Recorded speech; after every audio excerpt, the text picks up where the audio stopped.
잠시 자동차 업계 이야기로 좀 다녀오겠습니다. 포드 전기 트럭 있죠? F150 라이팅이라는 모델이 지금 요즘 주력 모델로 떠오르고 있는데, 이 F150 라이트닝 전기 픽업 트럭의 가격을 올리겠다. 최대 8,500불까지. 7,500불에서 8,500불, 뭐 지금 적게는 6,000달러에서 7,000달러 사이 가격이 다 오를 것이다. 거의 대부분의 전기차 종의 차값을 올리겠다라는 발표가 나온 것인데요. 이미 제너럴 모터스 같은 경우에는 6,250달러 허머 전기차 가격을 6,250달러 올리겠다라고 발표를 이미 했습니다. 그러니까 지금 전기차 값을 다들 올리겠다라고 이야기하는데 액수가 대부분 6,000에서 8,000불 사이 왔다 갔다 하는 정도의 액수를 이야기한다. 이 액수가 그냥 나온 게 아닙니다. 여기에 문제가 있는 건데요. 인플레이션 감소법 혹은 감축법 이렇게 번역들을 하고 있죠. 인플레이션 리덕션 액트라는 것을 민주당에서 강행해서 통과를 시켰습니다. 상원에서는 50대 50 표가 나왔는데 카멀라 해리스가 땡 해가지고 통과시켰고, 하원에서는 뭐 민주당이 다수당이니까 그냥 바로 통과시켜버리고, 바이든은 기분 좋게 서명을 했습니다. 이 법안 내용은 인플레이션을 어떻게 해서든 줄여보겠다. 향후 10년 동안 3천억 달러 정도의 정부 부채를 줄이겠다. 뭐 이런 계획들을 지금 가지고 있고요. 근데 거기에 이제 자세하게 들어가면은 여러 가지 내용들이 있는데, 그 중에 한 가지 이야기가 되는 부분이 전기 자동차에 대한 인센티브, 세금 지원이 있습니다. 세액 공제. 전기 자동차 세액 공제를 7,500불까지 해주겠다. 과거에 전기자동차 세액 공제는 1년에 20만 대까지 숫자 제한이 있었는데, 요번에 인플레이션 감축법에 들어가 있는 전기자동차 세액 공제에는 이 숫자 제한이 없습니다. 그냥 무한대로 계속 주겠다라는 이야기고요. 그러니까 전기차를 그만큼 더 많이 팔 수 있게끔 촉진하겠다라는 이야기입니다.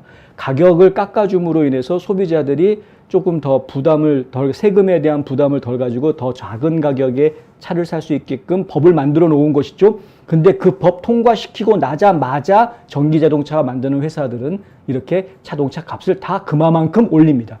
그러니까 7,500불 나라에서 세금 공제해 주겠다라고 해줬는데, 차값을 6,000, 7,000, 지금 최고 8,500불까지 값을 올리겠다라고 하면 지금 소비자 입장에서는 달라지는 게 하나도 없는 거죠. 바꿔서 이야기하면 법을 만들어 놓고 그 법에 의해서 돈을 쓰게 만들죠. 이 돈은 누가 내는 돈입니까? 국민들이 낸 세금입니다. 국민들이 낸 세금을 가지고 이 자동차 회사들이 차를 더 많이 팔 수 있게끔 세금 공제해 주겠다라고 했는데, 그만큼 차값을 다 올려버리면, 그러면은 이 세금 공제해 주겠다라고 국민들 세금 가져다가 풀려고 했던, 시중에 푸는 그 돈은 다 누구 돈이 되는 것이냐? 다 자동차 회사 돈이 되는 것이죠. 예. 자동차 회사들만 좋은 일이 됐다. 이걸 몰랐을까? 제가 궁금한 거는 바로 이건데요. 과연 이걸 몰랐을까? 이 법을 만든 사람들이. 조 만친 연방 상원 의원님 몰랐습니까? 네? 척 슈머 상원 의원님 이거 몰랐습니까? 개뿔 모르긴 뭘 모릅니까? 다 알고 있었지. 네? 다 알고 있었으니까 조지 소로스 같은 사람들은 바로 포드 자동차 주식 샀다는 거 아닙니까? 예? 그 얘기 제가 해드려야 되겠죠? 자, 포드 나왔습니다. 조지 소로스가 전기자동차가 전망이 있는 업종이다. 거기 전기자동차 시장에 투자해야지 라고 생각한 거는 어제 오늘 얘기가 아닙니다. 그렇죠? 왜? 전기자동차는 자연친화 사업이니까. 기후변화 사업 아닙니까? 이른바 그린 뉴딜 정책에 딱 맞는 그런 업종입니다. 산업군이죠.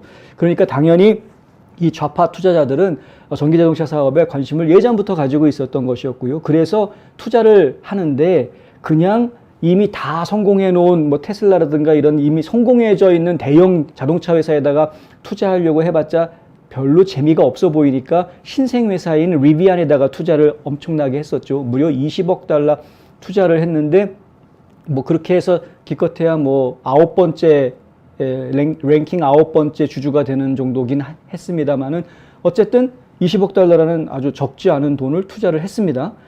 그래서 리비안이라는 회사에 대해서 우리가 지금 부정적인 시각을 가지게 됐죠. 급진좌파의 돈을 받아들인 저 회사 도대체 이렇게 됐던 건데 뭐 그런데 리비안에서 주식을 슬쩍 뺍니다. 전부 다 뺀 건 아니고요. 3분의 1만 뺍니다. 3분의 1만 빼가지고 그 돈을 가지고 테슬라 주식도 사고 포드 주식도 샀습니다. 이 상황이 벌어지게 된 게 지난 6월 달의 일이었고요. 6월 말에 SEC, 그러니까 증권거래위원회에다가 보고한 내용을 보면, 그러니까 최근에 보고한 게 공개가 됐는데 6월 말까지로 마감한 결과로 이야기하면은 지금 이제 이 소로스가 가지고 있는 사모 투자 회사 소로스 펀드 매니지먼트라는 회사가 테슬라 지분을 약 한 3만 주, 3만 주 정도를 사들였다고 하고요. 포드 주식은 2,950만 주를 사들였다고 합니다. 뭐 주식의 단가가 워낙 다릅니다. 그래서 지금 이제 테슬라 같은 경우에는 3만 주만 샀다고 하지만은 6월 말 기준으로 2,100만 달러 정도 규모라고 하고요. 근데 그 이후에 테슬라 주가도 올라갔습니다. 테슬라 주가도 한참 떨어져 있다가 그러다가 근래 들어서 다시 테슬라 주가가 상당히 올라가는 그런 모습을 보이고 있죠. 그건 이제 역시 일론 머스크가 이제 주식을 다루는 규제는 규제입니다. 주식값이 떨어질 줄 알았는데 매각시키고 그러면서 주식을 또 키우고 뭐 이런 모습들을 지금 보여주고 있는데 단가가 굉장히 비쌉니다. 테슬라 주식은. 아마 그래서 이거를 지금 액면 분할을 하지 않겠느냐 뭐 이런 이야기들이 계속 나오고 있는 상황이고요. 분할하지 않겠다라고 했다가 한번 했는데 또 할 것 같다라는 이야기들이 지금 계속 끊임없이 나오고 있는 상황이고 저희가 볼 때는 할 가능성이 상당히 높습니다. 왜냐면 이건 액면가가 지금 워낙 크기 때문에. 그리고 지금 포드 같은 경우에도 전기자동차에 굉장히 집중적으로 좀 투자를 하고 있는 모습을 보여주고 있고요. 특히 포드 같은 경우에는 우리 한인들하고도 관계가 깊은데 SK 배터리하고 조인트 벤처를 만들죠. 블루 오벌이라는 조인트 벤처를 만들어서 켄터키 주하고 테네시 주에다가 배터리 공장 건설한다라고 발표가 이미 다 나와 있는 상태입니다. 그 일들이 지금 진행이 되고 있는 중입니다. 그러니까 결국은 포드 자동차는 SK 배터리하고 깊은 관계를 가지고 움직이고 있는 그런 상태이기 때문에 우리 한인 사회에도 관심을 가져야 되는 회사가 돼버렸는데 어쨌든 포드가 미국에서 가장 큰 자동차 회사 반열에 오를 수 있었던 그 뭐 GM도 마찬가지입니다만은 그 이유가 픽업 트럭이었습니다. 이건 이제 일반 다른 브랜드들은 이 픽업 트럭 시장에 선뜻 진출을 못하고 있는데 미국 자동차 회사들이 이 명분을 유지하고 있는 가장 큰 힘이 바로 이 픽업 트럭에서 나오는데요. 픽업 트럭 분야에 있어서만큼은 미국 회사들이 브랜드가 흔들리지 않고 있기 때문에 GM도 그렇고 포드도 그렇고. 근데 이 부분에 집중하고 있는 이 회사들이 이렇게 차값을 올릴 걸 미리 알았던 거죠. 소로스는. 이러한 법이 통과될 거 미리 알고 있었던 거죠. 소로스는. 그러니까 인플레이션 감축법이라는 게 통과가 되면 전기자동차 회사에 엄청난 이익이 갈 수 있다. 왜? 전기자동차 값을 확 올려버릴 수 있으니까.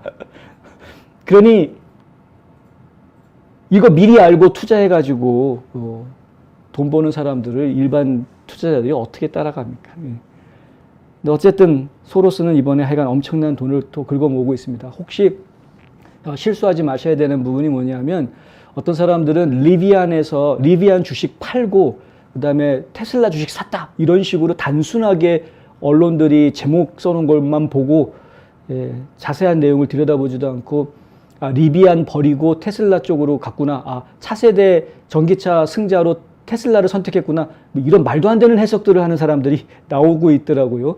전혀 사실이 아닙니다. 전혀 그건 정말 잘못된 이상한 말도 안 되는 초등학생이 뉴스를 보고 분석한 그런 수준이고요. 실제로 소로스가 한 행동은 뭐냐 하면은 리비안에 가지고 있던 주식 중에서 3분의 1만 매각을 하고 그 3분의 1 매각한 것을 가지고 테슬라하고 포드에 분산 투자한 겁니다. 전기차 업종 전체에 분산 포트폴리오를 만든 것이지 어떤 특정 회사를 투자하고 키울 것이다 이런 식으로 이해하시면 안 됩니다. 소로스의 투자가 어느 특정 회사에 집중되어져 있는 것이 결코 아니다라는 말씀 다시 한번 드립니다. 그러니까 이건 전기자동차 업계 전체가 비전이 있기 때문에 이렇게 하고 있는 것일 뿐이고요. 그리고 그 1차적인 수혜를 지금 이야기하고 있는 이런 회사들, 미국 회사들이 볼 것이기 때문에 미국 회사들한테 지금 분산 투자를 하고 있는 겁니다. 시간이 조금 지나면 이 사람들은 반드시 현대기아부터 시작해가지고 외국계 자동차 회사들한테도 이렇게 투자하고 들어갈 수 있는 틈을 찾으려고 할 겁니다. 그때 한국 기업도 굉장히 좀 조심해야 되긴 하겠죠. 왜냐하면 잘못했다가는 열심히 만들어 놓은 회사 뺏길 수도 있기 때문에 특별히 조심해야 되겠습니다만. 하여간 그런 상황이라는 것이고요. 이렇게 기업들은 기본적으로 정부가 무엇인가 정책을 세운다라고 하면 절대 자기네들이 손해보지 않기 위한 대응책들을 마련하고 그걸 행동으로 옮깁니다. 그 돈 계산하는 거에는 도덕도 윤리도 작용하지 않습니다. 그냥 돈은 숫자일 뿐이기 때문에. 그렇기 때문에 우리가 이걸 신경을 좀 쓸 필요가 있다. 아무리 정치인들이 머리를 써가지고 이렇게 하면은 되지 않을까라는 생각으로 정책을 만들어 봤자 실제로 그렇게 되지 않는다. 오히려 시중에다가 돈을 쓰겠다라는, 정부가 돈을 쓰겠다라는 모든 계획은 전부 다 주식시장과 대기업들, 그리고 이 대기업들이 후원하고 있는 정치 저 뒷구석에 있는 스왑프에 푹 빠져 있는 비리 정치인들의 뒷배를 채워주는 데만 쓰이게 된다. 이것이 정말 국민들을 살리는 일에도 인플레이션을 낮추는 데 아무런 영향을 주지 않는다라는 겁니다. 이게 겉으로 우리가 분명하게 볼 수 있는 아주 실질적인 예가 돼버렸습니다. 인플레이션 감축법 통과시켜가지고 기후변화 대처하면서 전기자동차 보급에 좀 더 하면 국민들도 좀 나아지겠거니 했는데 전혀 아니라는 것이죠. 차값은 올라가고 국민들의 씀씀이는 똑같아져 있는 상황이고 세금 부담은 커졌고 정부 적자는 커질 것이다. 앞으로 정부 적자 줄어들 거라고 자꾸 이야기하는데 우리는 믿을 수가 없다.